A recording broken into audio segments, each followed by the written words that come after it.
Medical Dialogues. I am Dr. Nandita Mohan, and today I will be taking you all to explore the world of rare diseases. And my topic for today is Addison's disease. Now, to help us understand this in a little bit more detail, we have with us today Dr. Sachin Kumar Jain, who is the professor and HOD with the Department of Endocrinology at Amrita Hospital, Faridabad. He has done his MBBS and MD from the prestigious Maulana Azad Medical College in Delhi, and he has over 38 years of clinical experience in diagnosing and managing endocrine as well as medical disorders. Now, if I talk about research, he has guided and supervised more than 40 postgraduate students' dissertations for MD in medicine, pharmacology, pathology, orthopedics, and even ENT. And he has also done work on insulin resistance and established a euglycemic clamp for studying insulin resistance and vitamin D deficiency in various medical conditions. Dr. Jain has also won many awards and distinctions during education, training, as well as work. And he was also awarded the Commonwealth Medical Fellowship to study diabetes and endocrinology. So welcome to Medical Dialogue, sir. It's really a privilege to be having you on board here with us today. Thank you very much, Nandita, for such kind words. Thank you very much. Great. So now that we're talking about rare diseases and our topic is Addison's disease for today. So if you can just briefly explain to our viewers what is Addison's disease and how it affects the body and why is it primarily classified as a rare disease? See, point is this, before we go to Addison's disease, let us understand what is adrenal gland. So once we understand what is the function of the adrenal gland, then we understand what exactly will the disease be leading to. So what happens in adrenal diseases? The adrenal diseases can be because the diseases per se involving the adrenal gland or the diseases which involve the pituitary or hypothalamus, because pituitary and hypothalamus, they control the adrenal gland by secreting various hormones like CRH from hypothalamus or ACTH from pituitary gland. Now, by definition, Addison's disease is the disease in which the adrenal cortex is involved. So there is deficiency of the hormones which are secreted by the adrenal gland, and the disease lies at the level of adrenal gland only. So this is important. See, adrenal hormone deficiency can be, as I said earlier, can be because of the adrenal gland diseases or can be pituitary or hypothalamic diseases. So this is to understand that Addisonian diseases, adrenal disease primarily in which the hormones are not synthesized.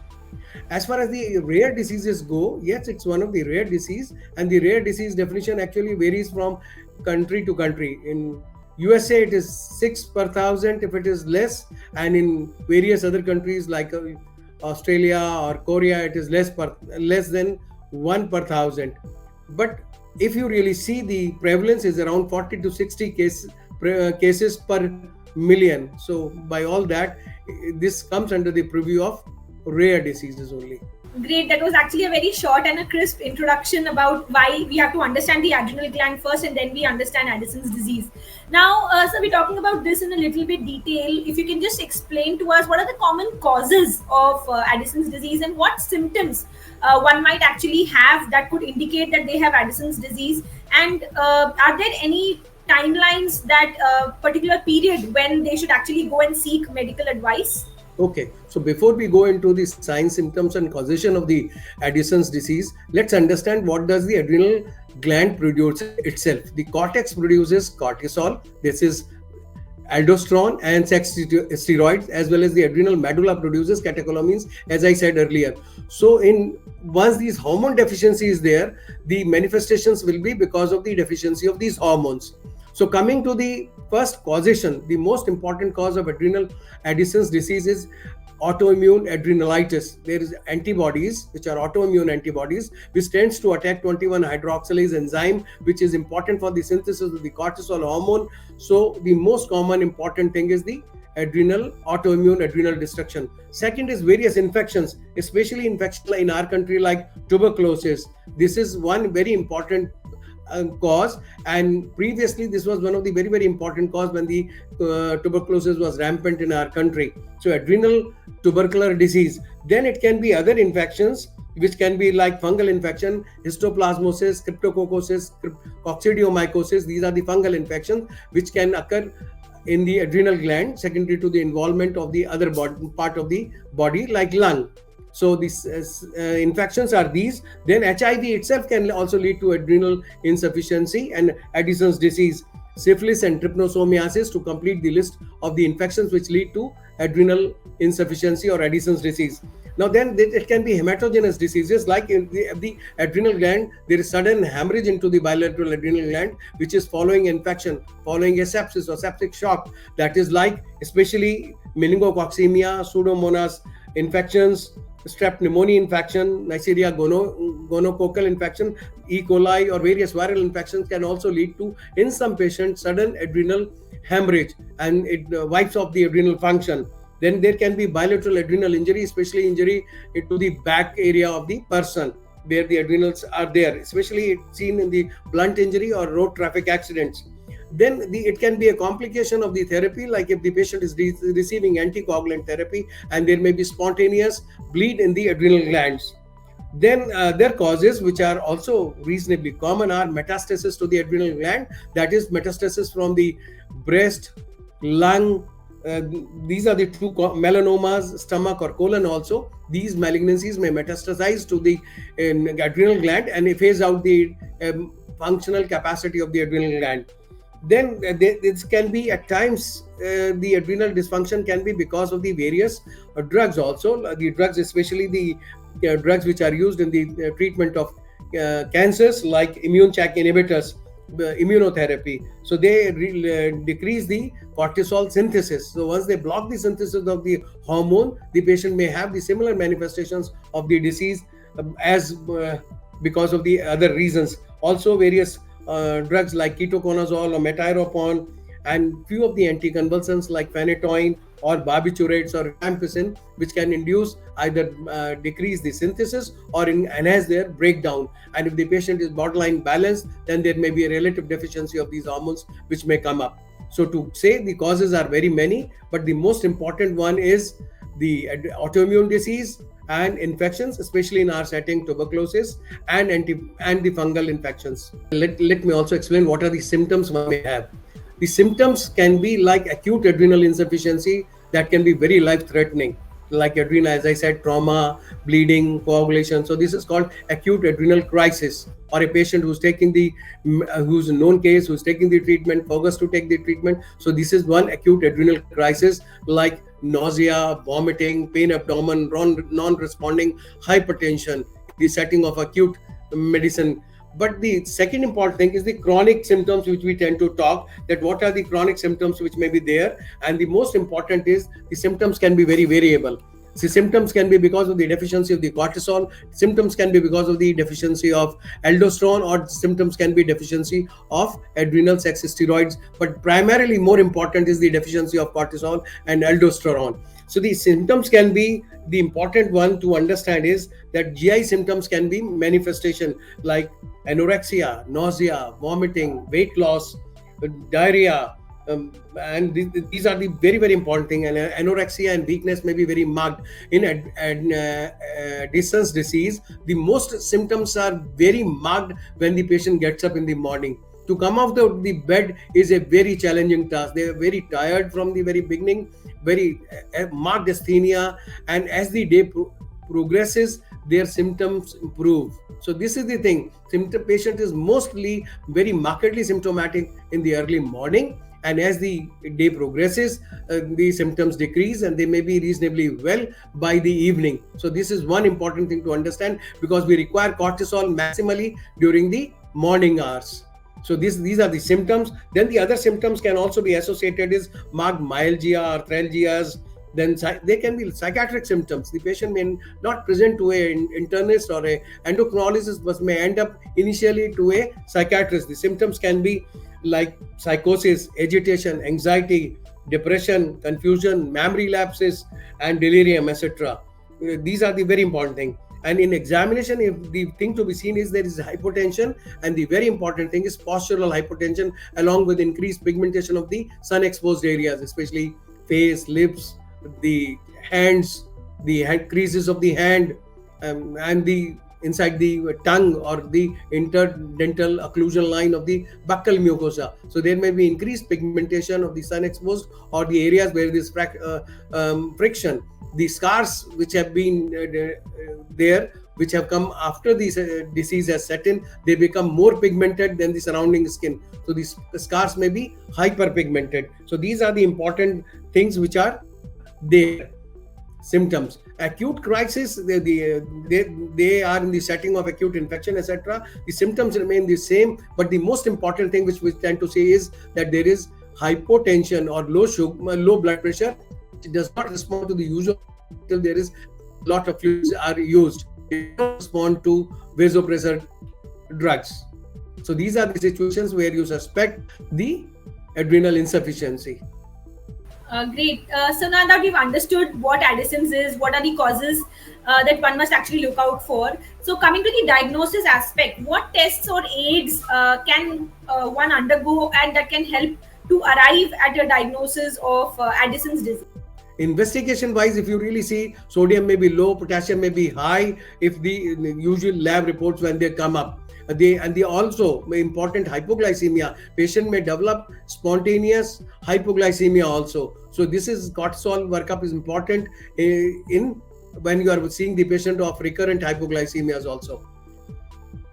Now coming to the, as your question was, what investigation should be done? The investigation which is the most important for the diagnosis is serum cortisol level, and it should be done first thing in the morning at around between 3 hours after waking up, from 6 to 9 or say around 8 to 10 a.m. you take the serum cortisol level, and if the cortisol is low, then this really tends to establish that the patient may have adrenal insufficiency. If simultaneously we do the ACTH levels, they are high, the cortisol is low means hypocortisolemia. But in Addison's disease, as the disease lies at the level of adrenal, the cortisol is low, but the pituitary is trying to push that the more synthesis should be there by the adrenal glands, which are not able to make. The ACTH level is high. So the sine qua non for the diagnosis is high ACTH with low cortisol. With these symptoms, as I explained, they will be able to give you the diagnosis.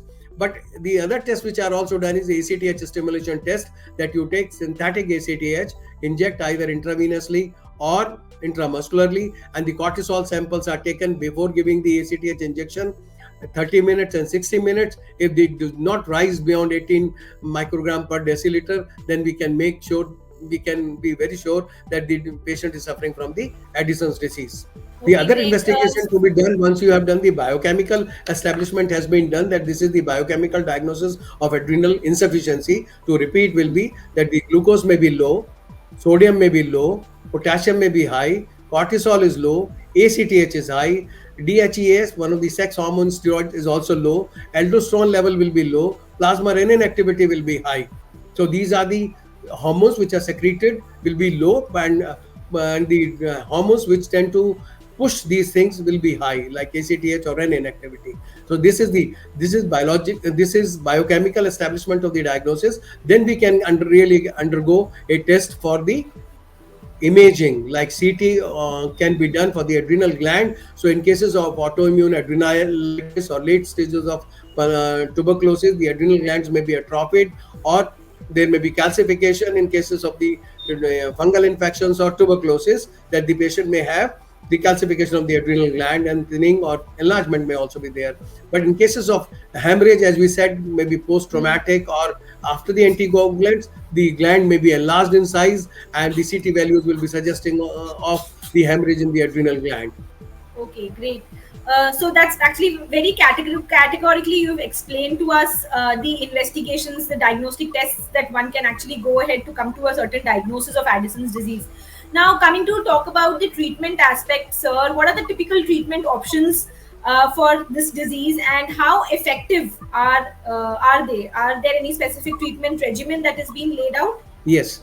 See, as now we understand that what is missing is the hormones which are normally produced are missing. So if we replenish those hormones, the patient should be absolutely fine. But the thing to be really said very clearly, that these hormones are to be taken lifelong. This replacement is lifelong therapy, and with the sick day guidelines, which I will be discussing a little later. So if the cortisol is missing, we have to provide the glucocorticoids, which can be either hydrocortisone or long-acting one also. More physiological is hydrocortisone, which is to be given in 2 or 3 doses, that once you get up around 6:30 to 7 a.m., then at around 11 a.m., and then around 2 p.m. in some patients who are symptomatic. So this is hydrocortisone is given. Second, because the cortisol is missing. The long-acting glucocorticoids like prednisolone can also be used. That can be taken only in one single dose after waking up, say at 8 a.m. So this is glucocorticoids. Because there is missing aldosterone also, so we need to supplement that also. And the important thing is over here is that the aldosterone can be replenished with the fludrocortisone. This is a synthetic aldosterone like substance. So this can be given because this is important for sodium retention and potassium excretion. So this is important for maintaining the intravascular volume. So we need to give hydrocortisone or one of the other synthetic glucocorticoid like prednisolone. Second is fludrocortisone, which has a aldosterone like mineral cortisol. But regarding the DHEAS, which is a sex steroid which is missing, can also be supplemented in few patients. If there is no ovarian or testicular disease, the testosterone levels will be normal. But some people also tend to get benefit from the DHEAS, dihydroepiendostenidione sulfate. This can also be supplemented. This also helps. So the dose is to be decided. What is the usual patient when they become symptomatic? Once you give hydrocortisone, they tend to become a remarkable improvement can occur within 2 to 3 days only. The nausea disappears, the asthenia disappears. Patient can jump out of the bed within 3 to 4 days time. It takes some time over a period of time for the complete recovery to occur. So this is the replacement therapy. One need to understand that here we are giving you the fixed dose replacement. During normal life, if there are stresses, one need to increase the dose of the drug. The important thing is patient is told that if there is any fever, any intercurrent illness, nausea, vomiting, diarrhea, pain abdomen, any other sickness comes or surgery comes or patient is for any anesthesia, it should be very clearly told to the surgeon as well as to the anesthetist so that the dose can to be increased 2 to 3 times of their basal requirement. So this is one very important. And the other important thing is that we tend to tell the patient that if there is any time, any sickness, they can themselves, without talking to their doctor, increase the dose of the drug. The other way is that we provide the patient with the pre-filled syringes with the dexamethasone, that if there is severe vomiting during very severe stressful situation or any other infection or life-threatening infection, they can inject themselves, so that sudden vascular collapse does not occur. So these are the sick day guidelines that we need to do, that what is important. Okay, so you just mentioned, sir, majorly the treatment aspect is medical management. So Yeah, that's right. if you can just explain to us, you mentioned that the drug dosages, even one patient, if they feel that there is a need, they can even taper the dose or increase the dose themselves after their consultation with the doctor. So in such situations, what challenges do patients actually commonly face when they have been prescribed medications that they have to taper or reduce it accordingly? See, my advice will be that I do not ask patient to reduce the dose of the drug. They are, once they come for follow-up, we try to establish that this is the basic drug dose requirement of the patient. Hydrocortisone may be from 20 to 25 or 30 milligram per day. Fludrocortisone, some people do not require fludrocortisone with the hydrocortisone because hydrocortisone itself has called mineralocorticoid activity. But some people do require fludrocortisone also for their complete recovery. So 100 to 200 micrograms of fludrocortisone may also be necessary. But the important thing I want to emphasize is not to decrease the dose of the drug. People understand, oh, it is a steroid, some friend, some relative, some on TV they see, and they tend to say, मैं तो steroid खा रहा हूँ, मैं तो दवाई को बंद कर दूँ. This can be fatal. This can be very, very difficult. It should not be allowed. The patient should be explained very clearly that they should not be attempting this. They should take the drug very, very regularly and religiously because these are life-sustaining drugs. The important thing in the patient management and counseling comes that if there is any intercurrent illness, any stress, physical, mental, or otherwise, they should increase the dose of the drug. And as I explained, that at times because of the intercurrent illness, there may be vomiting, diarrhea, pain abdomen. Patient is not able to take the drug orally. Then injectable patient should take the drug. And for the crisis management, patients, as I said earlier, also that they carry the pre-filled syringes of the dexamethasone, and they can inject in their thigh or in the arm, and this can be a life-saving thing at the level of the patient. So this is the way. The point is this, that the patient need to understand that the drug has to be taken very regularly, continuously. And the management, then we tend to see the patient that they are not overtly treated also when they come, that what is their sodium level, their potassium level, what is their blood pressure like, if there is any signs and symptoms of over treatment comes, like Cushingoid features, that they are gaining lot of weight, obesity, striations are appearing. So in these situations, one can reassess to see that we are not overtly treating the patient in with the more drug. But the important thing I want to again emphasize, take the drug very regularly. This treatment is lifelong. Lifelong. Very true, sir. Now, sir, we talk. If I just may ask, what role does diet and nutrition play when we're talking about the management of Addison's disease? Is there any specific role that they've been laid out? Diet and nutrition, we know that nowadays it's the go-to. So, what role does So it, the only if I important correlate it thing with in the Addison's disease? The only important thing is no specific diet which I will be saying, except that it should be high protein diet, and these patients should take the salt liberally. This is the only, probably one of the very rare situations where I tell my patients to take the salt liberally. Otherwise, we tend to curtail the salt intake. In this, salt intake should be very liberal salt intake. That is the most important thing, because the disease, basically hormones, missing hormones, they lead to loss of salt in the urine, and there is vascular collapse or vascular deficiency, intravascular deficiency. So the important from the diet point of view will be the sodium as well as the high protein diet, and then the usual mixed balanced diet as for any other patient should be taken.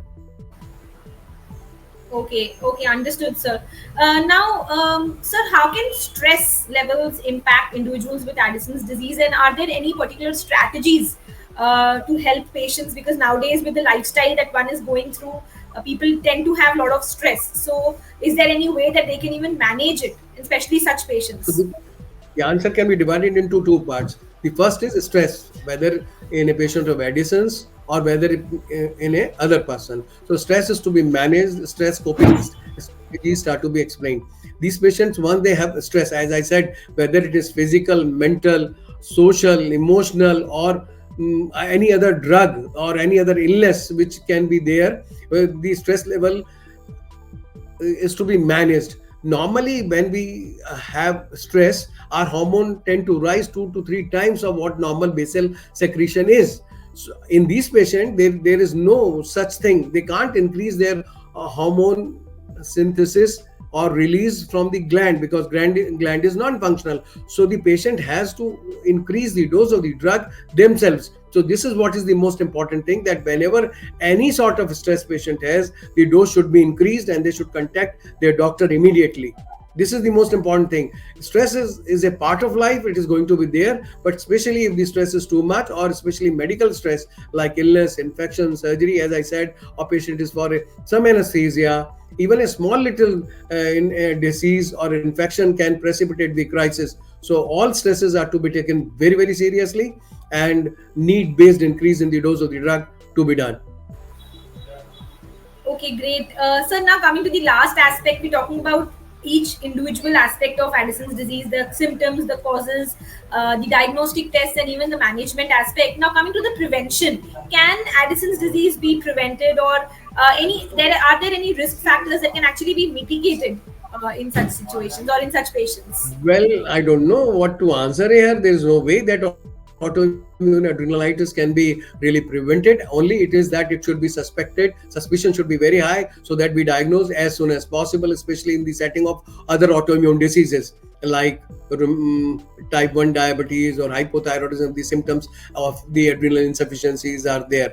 So to prevent is very, to my mind, is not there. Any preventive strategy like prevention of tuberculosis, if the treatment is treated very early, and as the tuberculosis is coming down, then probably the tubercular adrenalitis or tuberculosis leading to adrenal insufficiency will be decreased. That may be the one important thing which I can say. Otherwise, there is no strategy so as to say that this is going to prevent the adrenal insufficiency.